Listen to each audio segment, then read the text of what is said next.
Todo empezó con un ramo de flores.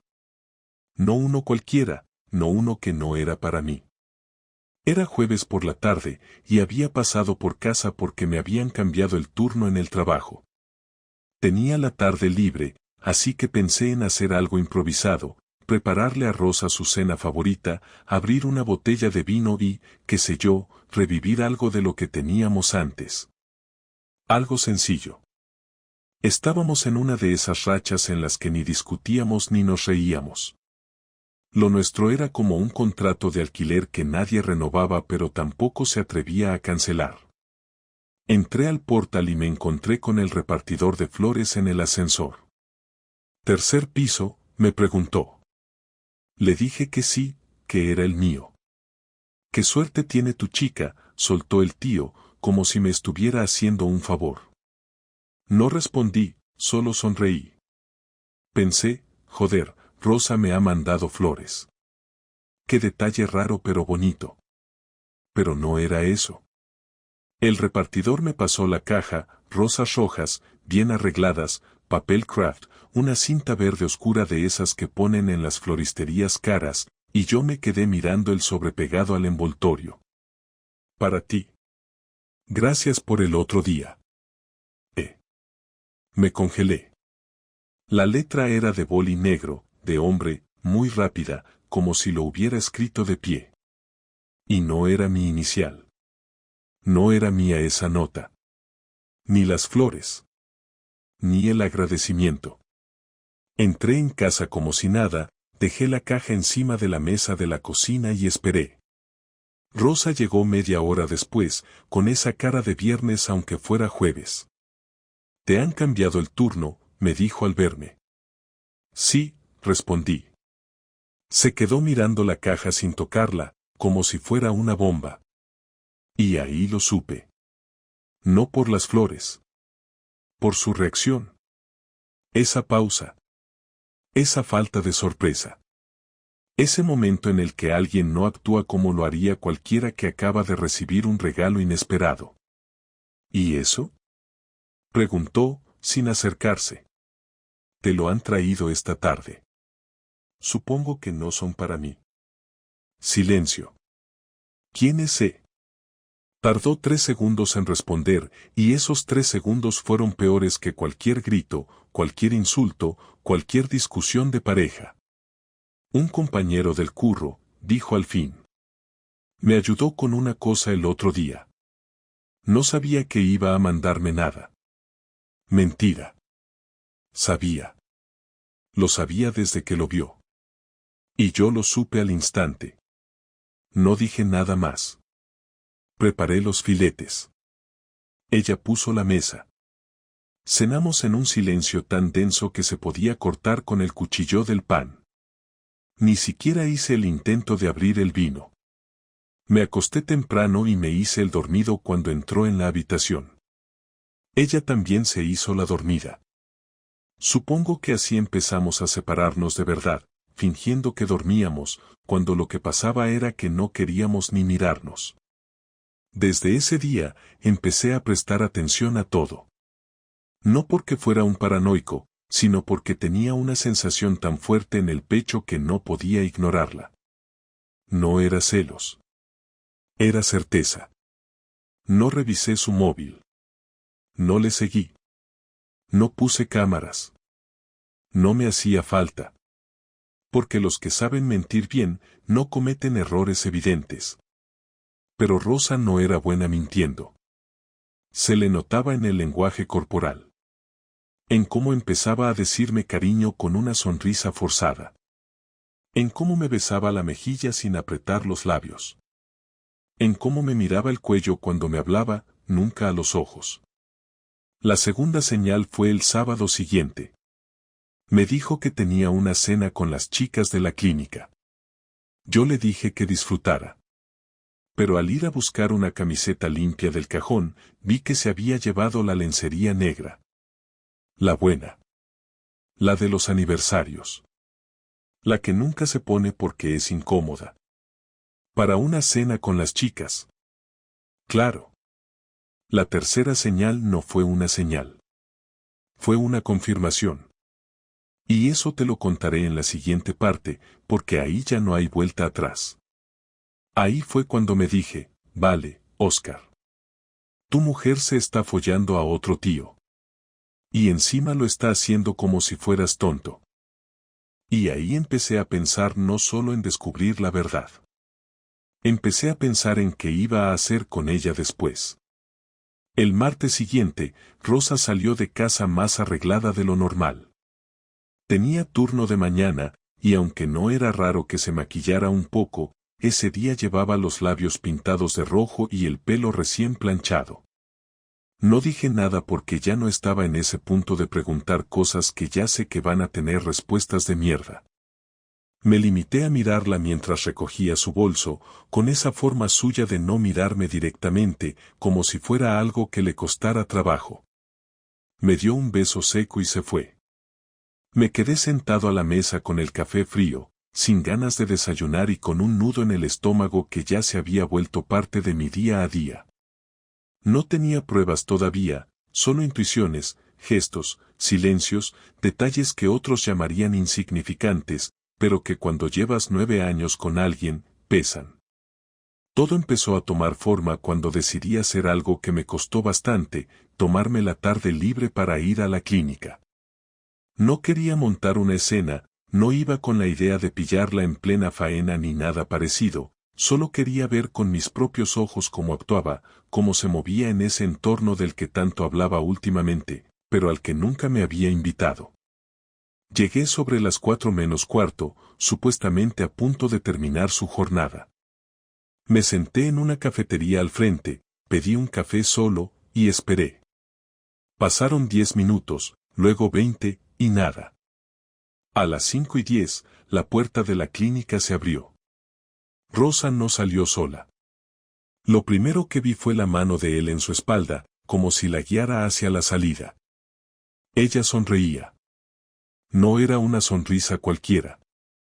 Era una de esas que le salían cuando estaba realmente a gusto, y hacía mucho que no se la veía en casa. El tipo no era nada del otro mundo, quizás 5 o 6 años más joven que yo, con esa pinta de tío que va al gimnasio solo para ponerse camisetas apretadas, pero lo más jodido fue ver cómo se despidieron, un abrazo largo, demasiado largo para ser de compañeros, y una frase que no escuché pero que terminó con ella tocándole el brazo antes de separarse. Él se fue por un lado, ella por otro. Yo me quedé ahí, con el café ya helado, sin saber si salir corriendo o reventar la taza contra el suelo. No hice nada de eso. Me levanté, pagué, y me fui caminando sin rumbo por el barrio. Me pasé toda la tarde dándole vueltas. Tenía que estar seguro. Tenía que ver más.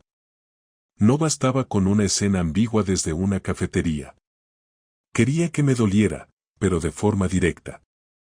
Quería algo tan claro que no dejara espacio a la duda ni a las excusas. Así que tomé una decisión. Un amigo mío, Darío, trabaja como técnico en seguridad. No es detective ni espía ni nada de eso, pero sabe cómo poner una cámara sin que se note.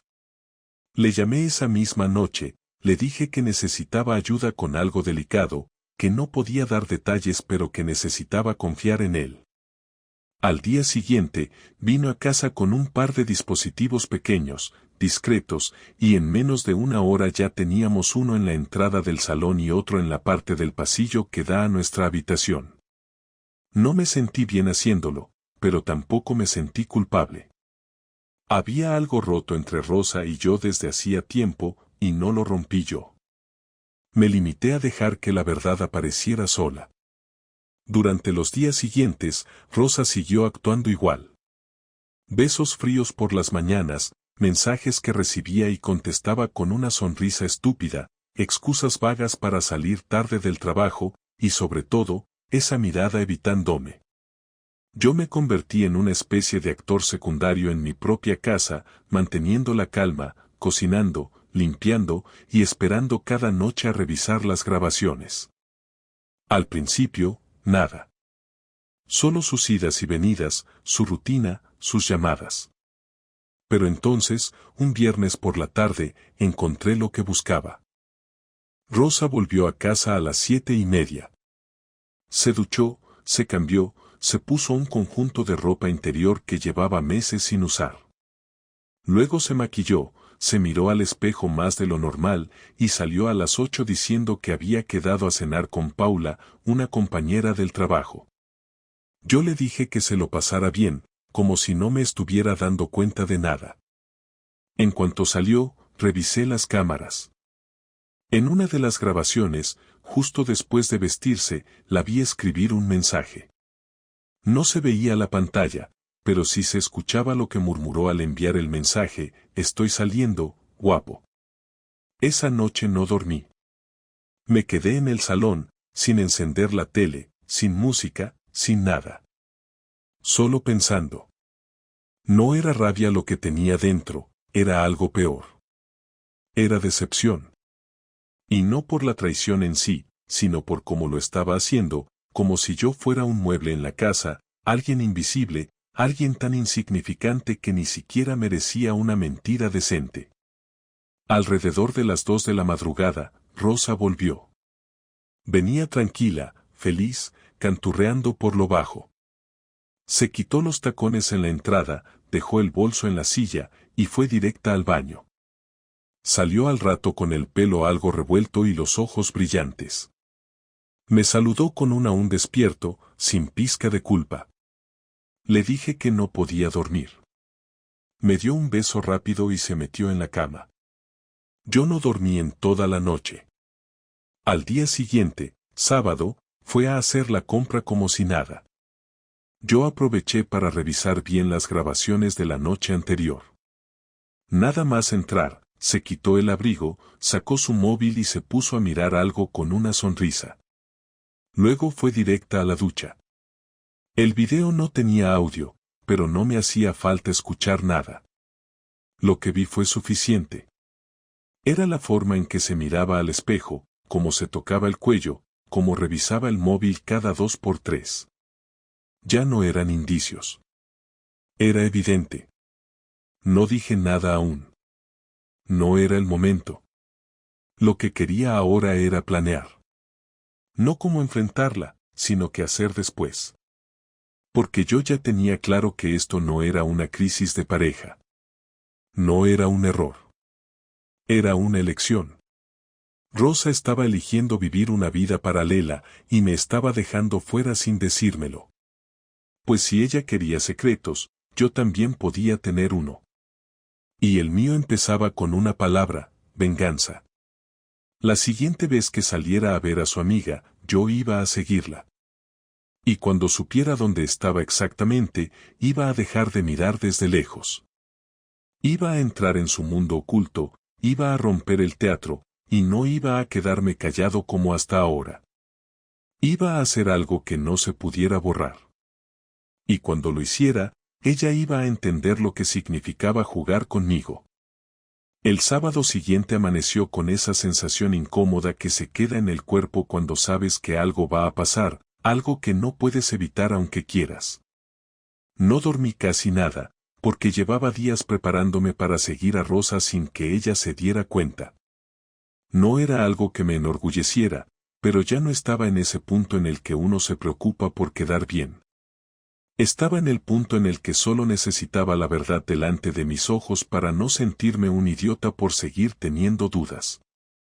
Rosa se despertó como si nada, se preparó el café, se arregló más de lo habitual para ser sábado, y me dijo que iba a comer con Paula y otra compañera de la clínica. Le dije que me parecía bien y que yo aprovecharía para arreglar unas cosas en casa. Ella sonrió de una forma que me resultó incómoda, como si estuviera pensando en otra persona mientras hablaba conmigo. Esperé 15 minutos antes de salir, lo suficiente para que no sospechara nada. Me llevé el coche de mi hermano, que me lo había dejado la tarde anterior con la excusa de que el mío tenía un ruido raro en el motor. Rosa salió del portal sin mirar atrás, pidió un Uber y se marchó. La seguí a distancia, sin acercarme demasiado. El coche la dejó en la zona de la Latina, una calle con bares pequeños donde la gente entra y sale sin que nadie se fije en nadie. Desde el coche la vi mirar su móvil, sonreír, revisar su pelo con ese gesto suyo que siempre hacía cuando quería gustar. Caminó hacia una esquina y, justo ahí, lo vi aparecer. Era el mismo tío con el que la había visto salir de la clínica aquella tarde. Se acercó a ella sin ningún tipo de duda, como si la hubiera estado esperando, y ella lo saludó con un abrazo largo, cómodo, de esos que no requieren explicación. Ningún gesto de distancia, ningún saludo frío, nada de la postura que supuestamente se tiene con un compañero. Ahí estaba la confirmación que faltaba. No necesitaba cámaras, ni mensajes, ni excusas. Tenía ese abrazo. Y ese abrazo llevaba su nombre y el suyo, sin necesidad de palabras. Apenas me dio tiempo a pensar en nada antes de que entraran a un bar. Dejé el coche en una calle cercana y caminé hacia allí. No entré de inmediato porque necesitaba entender cómo quería enfrentar lo que llevaba semanas cargando encima. No quería gritar como un loco ni hacer un espectáculo, pero tampoco quería quedarme callado viendo cómo mi mujer hacía vida con otro como si yo fuera un accesorio viejo que había dejado olvidado en casa. Respiré hondo y entré. El bar estaba lleno, con gente hablando alto y vasos chocando, así que tardé un poco en localizarla. Los vi al fondo, sentados muy juntos, ella inclinándose hacia él con una confianza que ya no tenía conmigo. Él la tocaba en el brazo como si fuera lo más normal del mundo.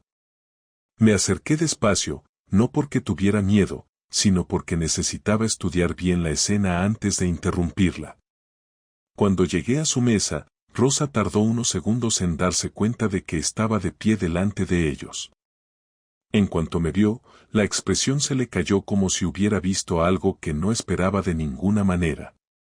El tipo también se quedó quieto, mirándome con cara de no saber qué decir. Yo no dije nada todavía, porque en ese momento no quería darle a nadie la oportunidad de adelantarse. Ella fue la primera en abrir la boca. «¿Oscar? ¿Qué haces aquí?» La pregunta fue tan absurda que casi me reí. Pero no me reí. Me acerqué un poco más a la mesa. «Vengo a lo mismo que tú, Rosa. A ver con quién comes los sábados», dije sin apartar la mirada de ella. El tío intentó intervenir, cosa que me molestó más de lo que imaginé. «Creo que deberíamos hablar más tranquilos», dijo él, como si tuviera algún derecho a sugerir nada. Me giré hacia el despacio, midiendo mis palabras, porque en ese instante sentí la necesidad de soltarle algo que realmente le doliera y no solo un insulto cualquiera. «A ti no te toca decidir nada aquí. No eres nadie para mí». Él se calló, y Rosa empezó a ponerse nerviosa. Se movía en la silla, miraba a todos lados, como si buscara un sitio por donde escapar. No tenía escapatoria. «Oscar, no es lo que parece». La frase me encendió por dentro, no porque fuera violenta, sino porque era completamente inútil. «Si dices eso otra vez, te juro que me levanto y me marcho sin decirte nada más», respondí, manteniendo la voz baja para no llamar más la atención de la que ya teníamos. «Te he visto entrar con él, abrazarlo, sentarte aquí como si estuvieras con tu pareja. Así que no quiero excusas. Quiero que me digas cuánto tiempo llevas con él». Ella tragó saliva, respiró hondo, y finalmente dejó caer la verdad que yo ya sabía. «Unos 2 meses». El tipo bajó la mirada, como si le pesara participar en la conversación. Rosa siguió hablando, intentando explicar cosas que no tenían arreglo. «No quería que te enteraras así, no quería hacerte daño, estaba confundida, las cosas entre nosotros ya no eran como antes, necesitaba aclararme y...» «Para. No quiero una lista de motivos que has preparado en tu cabeza para sentirte menos culpable. Solo quiero que respondas a esto, ¿lo piensas dejar?». Ella dudó. Ese segundo de duda fue suficiente para confirmar que no tenía ninguna intención de terminar nada. Cuando volvió a hablar, ya daba igual lo que dijera. «No lo sé», respondió ella finalmente. «No lo sé». Ni siquiera tuvo el valor de inventarse una mentira buena. No lo sé. 2 palabras que me explicaron todo lo que necesitaba saber sobre lo que éramos ya. Me levanté despacio, sin gritar, sin empujar la mesa, sin insultos. Quería que sintiera que esa calma era peor que cualquier rabieta. Ella se levantó también, me agarró del brazo, como si le preocupara la forma en que yo pudiera reaccionar al irme. Oscar, espera, por favor, tenemos que hablar. No quiero que esto termine así.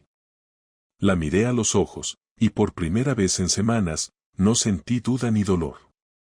Solo claridad. No va a terminar así, Rosa. Va a terminar peor. Ella soltó mi brazo de golpe, como si esa frase le hubiera dejado claro que ya no estaba hablando con el hombre que se tragaba sus excusas. El tío la miró, incómodo, sin saber dónde meterse. Yo di un paso atrás, respiré hondo, y dije la última frase antes de darme la vuelta. Esta noche hablamos en casa. Y te aviso ya, no esperes comprensión. Salí del bar sin mirar atrás. No quería ver cómo reaccionaban, no necesitaba ver si hablaban de mí o si él intentaba consolarla. Lo importante ya estaba hecho. La confrontación había sido clara y directa. Ya sabía lo que tenía que hacer. Y esa noche, cuando llegara a casa, ella iba a entender que había cruzado una línea que no se podía deshacer ni reparar con palabras vacías. Porque si había una cosa que Rosa no había entendido, era que yo no estaba dispuesto a quedarme quieto viendo cómo tiraba nuestra vida a la basura sin consecuencias. Y aunque todavía no sabía exactamente cómo iba a ser mi siguiente paso, si sabía una cosa, no iba a ser suave, ni amable, ni discreto. Iba a ser algo que ella no olvidaría. Nunca. Volví a casa sin prisa, sin pensar en lo que iba a decir, pero con la decisión ya tomada de no dejarle a Rosa ni una rendija para escaparse de lo que había hecho. No me interesaban sus justificaciones, tampoco sus lágrimas ni las frases vacías que seguramente soltaría en cuanto viera que no había espacio para el perdón. Llegué antes que ella y me senté en el salón con las luces apagadas, sin televisión, sin música, sin distracciones. Me limité a esperar. A las 9 en punto se escuchó la llave girando en la cerradura.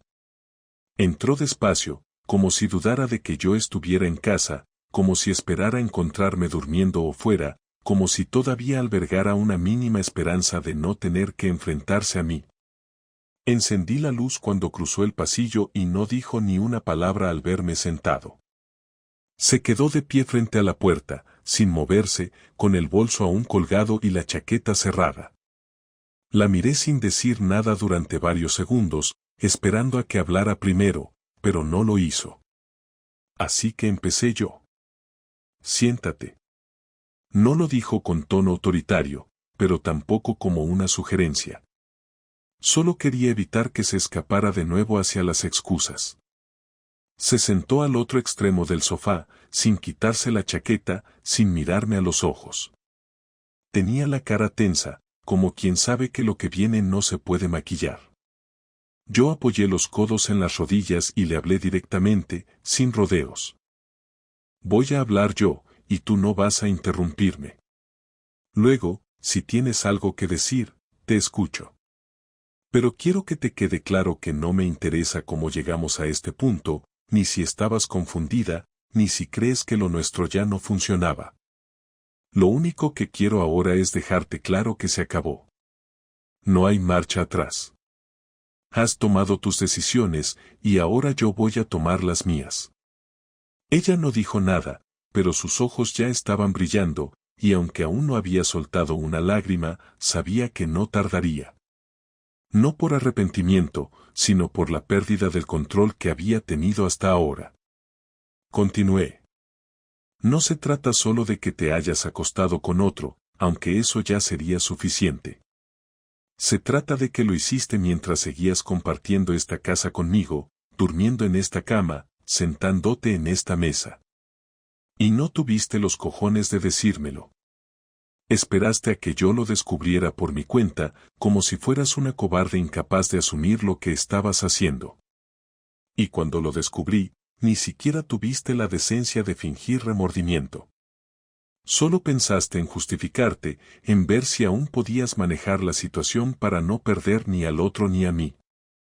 Ella intentó hablar, pero levanté la mano para frenarla. Te dije que después hablarías. No he terminado. Me levanté, fui hasta el mueble donde guardábamos los papeles y saqué un sobre. Lo dejé sobre la mesa, frente a ella. Aquí están los papeles del divorcio. Ya hablé con un abogado. Solo tienes que firmar. No quiero tu dinero, no quiero tu coche, no quiero nada tuyo. Solo quiero que desaparezcas de mi vida cuanto antes. Puedes quedarte esta casa, yo me iré a vivir a casa de mi hermano mientras encuentro algo. No tengo ningún interés en pelear por paredes. Lo que me importa es recuperar mi tranquilidad, y contigo cerca no la voy a tener. Ella bajó la mirada hacia el sobre sin tocarlo. Se quedó en silencio unos segundos antes de hablar por fin, con la voz baja, casi temblorosa. Oscar, sé que te he fallado. Y sé que no tengo derecho a pedirte nada, pero por favor, no tomes una decisión tan definitiva sin que podamos hablar de lo que pasó, de lo que nos llevó hasta aquí. La miré sin moverme, con una calma que no sentía por dentro pero que había aprendido a mantener. Rosa, lo único que nos llevó hasta aquí fue que tú decidiste estar con otro mientras seguías casada conmigo. Todo lo demás son excusas. Yo también he tenido momentos malos, también he sentido que estábamos distantes, pero nunca se me ocurrió buscar a otra persona para llenar ese vacío. ¿Sabes por qué? Porque cuando uno está en pareja, lo mínimo que se espera es respeto. Y tú ni siquiera fuiste capaz de mantener eso. Así que no hay nada que hablar.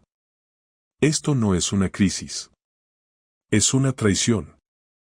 Y yo con traidores no hablo. Ella rompió a llorar en ese momento. Tapó la cara con las manos, como si de pronto todo el peso de lo que había hecho le cayera encima. Yo no me moví del sitio, no me acerqué, no le ofrecí un pañuelo. La dejé llorar porque ya no me salía consolarla. Y no porque quisiera castigarla, sino porque ya no la sentía como mi mujer. Era una desconocida sentada en el mismo sofá de siempre. Cuando se calmó un poco, habló de nuevo, con la voz rota. No era algo planeado, Oscar. Empezó como una tontería, una conversación, un mensaje. Yo tampoco me di cuenta de cómo me metía en eso. Y cuando quise parar, ya era tarde.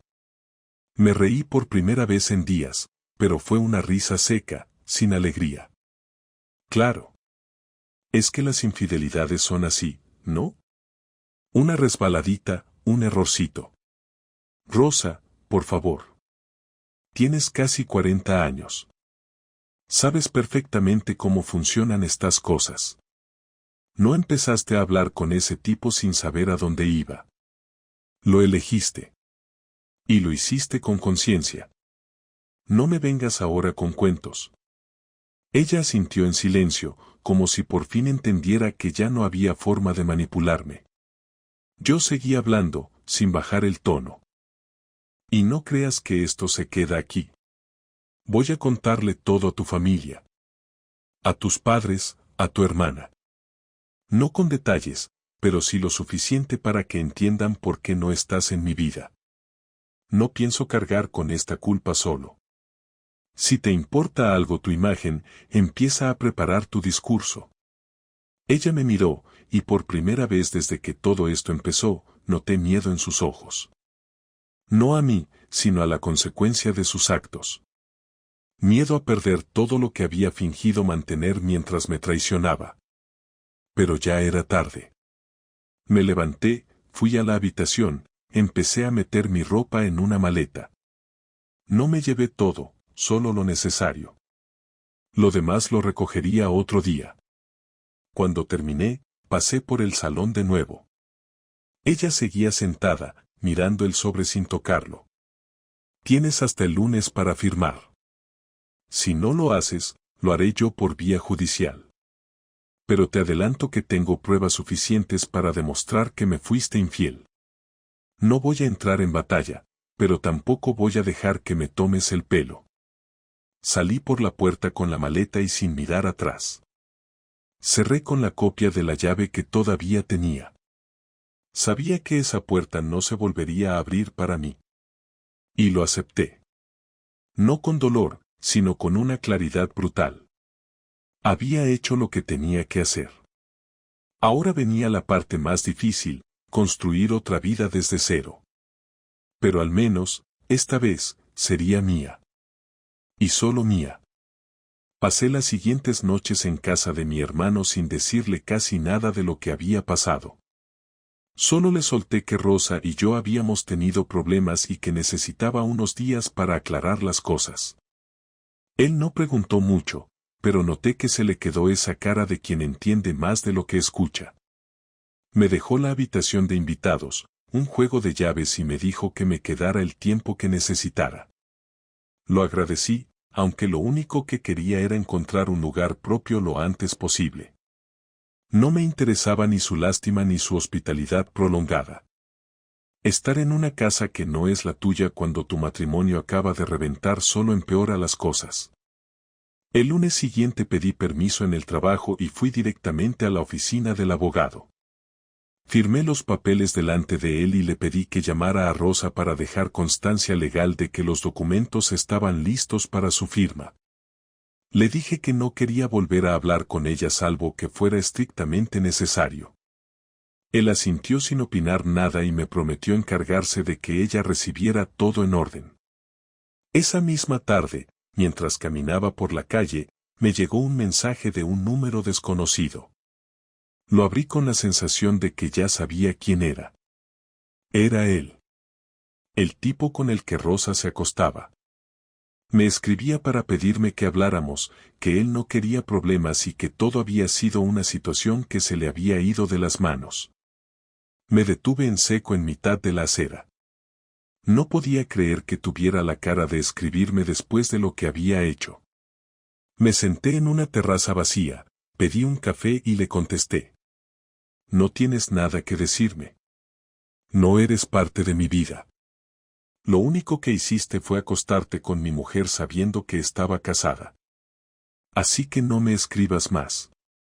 Me respondió casi al instante. Yo no sabía que las cosas estaban tan mal entre vosotros.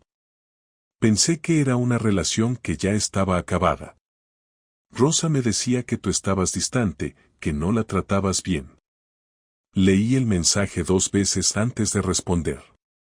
Respiré hondo, terminé el café de un trago y tecleé con calma. Ella puede haber dicho lo que quisiera, pero eso no justifica nada. Tú sabías que estaba casada. Sabías que vivía conmigo. Y aún así decidiste seguir. No pongas excusas. No me interesa cómo lo justifiques. Lo único que espero de ti es silencio. Así que hazme el favor y bórrame de tu lista de contactos. No respondió. Guardé el móvil y pedí la cuenta. No me molestaba que me hubiera escrito, me molestaba no haber podido romperle la cara cuando lo tuve delante. Me quedé con esa sensación de tener algo pendiente, algo que no podía cerrar solo con una conversación educada. Pero me contuve porque sabía que cualquier movimiento en falso podía volverse en mi contra, y yo quería salir limpio de esto. Al menos, legalmente. Esa noche, Rosa me llamó. No respondí. Me dejó un mensaje de voz que tampoco escuché. Al día siguiente me escribió un correo. Me pedía hablar, decía que había estado pensando mucho, que no podía dormir, que le pesaba todo lo que había hecho. Decía que no quería firmar aún, que necesitaba entender que había fallado entre nosotros. Me quedé mirando el correo unos segundos antes de borrarlo sin contestar. La parte racional de mí sabía que no había vuelta atrás, pero otra parte más silenciosa, más cabrona, quería verla arrastrarse un poco más. No por orgullo, sino por equilibrio. Si ella había decidido hacerme mierda sin pensarlo demasiado, al menos ahora que se enfrentaba a las consecuencias, yo no le iba a hacer el camino fácil. El viernes recibí una llamada de su hermana. No hablamos mucho desde hace años, pero me conocía lo suficiente como para saber que algo fuerte tenía que haber pasado para que yo decidiera dejar la casa. Me pidió que le explicara lo que había ocurrido porque Rosa no soltaba prenda. Le respondí con frialdad que su hermana me había engañado con otro hombre durante meses y que no tenía más detalles que quisiera compartir. Ella guardó silencio unos segundos, luego soltó un suspiro largo. No me lo esperaba, Oscar. De verdad. Siempre pensé que, si algún día vosotros dos terminabais, sería por algo normal. No por esto. Ella siempre decía que tú eras el estable, el que sostenía todo. ¿Y ahora esto? Pues ya ves, le respondí. La estabilidad aburre, por lo visto. Me dio las gracias por contestarle y me dijo que si necesitaba algo, contara con ella. Colgamos sin decir nada más. Me quedé pensando en esa frase, tú eras el estable. Como si eso fuera algo negativo. Como si ser el que no miente, el que no engaña, el que no desaparece de casa para meterse en otra cama, fuera una especie de debilidad. Y quizás sí. Quizá la gente que siempre está, que siempre cumple, acaba siendo invisible. Porque nadie imagina que pueda explotar. El sábado por la tarde fui a recoger mis cosas. Le mandé un mensaje a Rosa para avisarle. Le dije que en una hora estaría en casa y que prefería que no estuviera. No respondió. Cuando llegué, estaba todo en silencio. La puerta se abrió con mi copia de la llave. Entré sin prisa, con una maleta grande y varias bolsas. Empecé por la habitación, recogí mi ropa, mis libros, las herramientas del trastero, los papeles importantes. Dejé todo lo demás como estaba. No rompí nada. No toqué nada que no fuera mío. Cuando terminé, hice una última vuelta por la casa. Me asomé al balcón, abrí la nevera, pasé por el baño. Todo seguía igual, pero al mismo tiempo ya no tenía nada que ver conmigo. En el pasillo encontré una foto nuestra enmarcada, una que habíamos sacado en Cádiz, el verano de 2019. Me la quedé mirando un segundo y la metí en la bolsa sin pensarlo. No por nostalgia, sino porque no le iba a dejar eso a ella. Cerré la puerta, dejé las llaves sobre la mesa del recibidor y salí. Al llegar al coche, revisé el móvil. Tenía un nuevo mensaje de ella. Estaba en la habitación mientras recogías. No sabía si salir. No sabía si podía soportar mirarte a los ojos. Me arrepiento de todo, Oscar. Si pudieras perdonarme. No contesté. No porque no tuviera nada que decir, sino porque ya lo había dicho todo. Ella podía arrepentirse todo lo que quisiera, pero había cruzado una línea que no permitía regresos. Y el perdón, aunque a veces sirva para cerrar heridas, en este caso solo habría servido para abrirlas de nuevo. Esa noche, dormí en el colchón que me había dejado mi hermano, en una habitación vacía, sin muebles, sin televisión, sin ruido. Y por primera vez en semanas, dormí de un tirón. No porque todo estuviera bien, sino porque ya no tenía que soportar la mentira diaria de una mujer que compartía cama conmigo mientras soñaba con otro. Y si eso no era descanso, no sabía qué otra cosa podía serlo. El día que Rosa firmó los papeles no fue como yo esperaba. Pensaba que lo haría rápido, que iría a la reunión con el abogado con esa actitud de víctima confusa que había adoptado desde que la confronté y que firmaría sin decir ni una palabra, como quien ya sabe que ha perdido y no quiere alargar la derrota. Pero no fue así. Llegó puntual, vestida como si fuera a una entrevista de trabajo, con ese tipo de ropa que elige alguien que quiere mostrar seguridad aunque por dentro esté hecha un desastre. Se sentó frente a mí sin saludar, y durante los primeros minutos no dijo absolutamente nada, Solo escuchaba al abogado explicar los últimos detalles del proceso. Cuando le pusieron el bolígrafo delante, lo miró como si le hubieran puesto una pistola, como si ese trazo fuera el último clavo sobre algo que aún quería rescatar. Lo pensó un momento, y luego, justo antes de firmar, me miró por primera vez desde que nos habíamos separado. ¿De verdad no hay nada que podamos arreglar? Me preguntó con un tono que no era súplica, pero tampoco fuerza. No respondí enseguida porque me pareció absurdo tener que repetir lo que ya había sido dicho, discutido y aclarado durante semanas. Pero como me miraba esperando algo, lo dije de forma simple y directa. No. Ella agachó la cabeza, firmó el documento y me lo devolvió sin mirarme otra vez.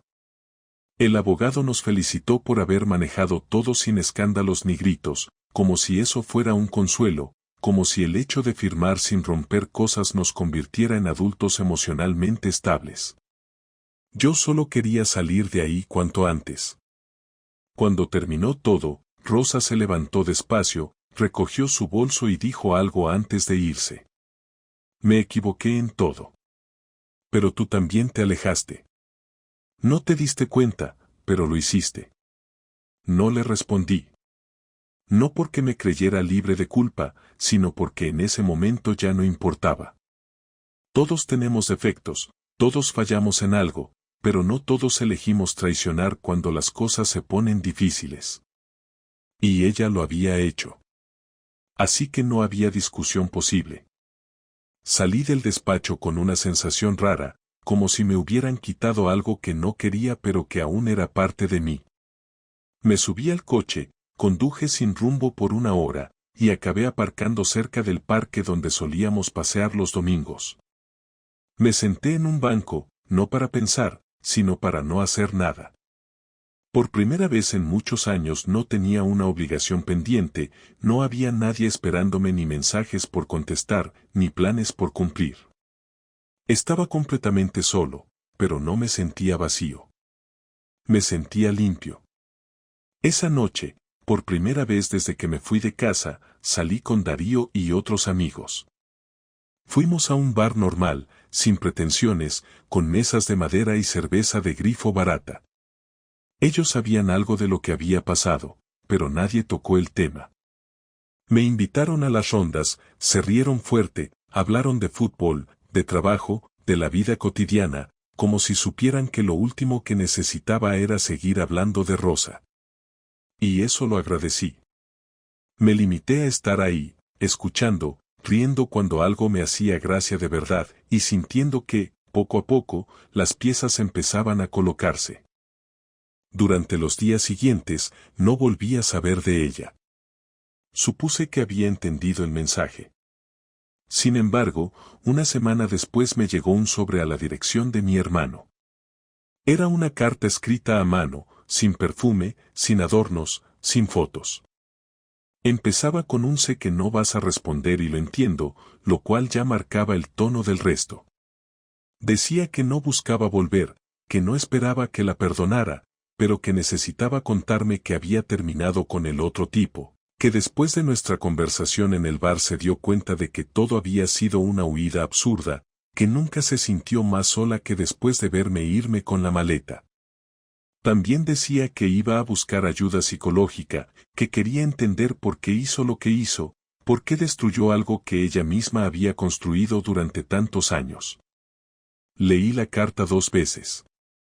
No porque me emocionara ni porque pensara que había algo que rescatar, sino porque quería asegurarme de no dejarme llevar por la parte blanda de mí que todavía recordaba los buenos años.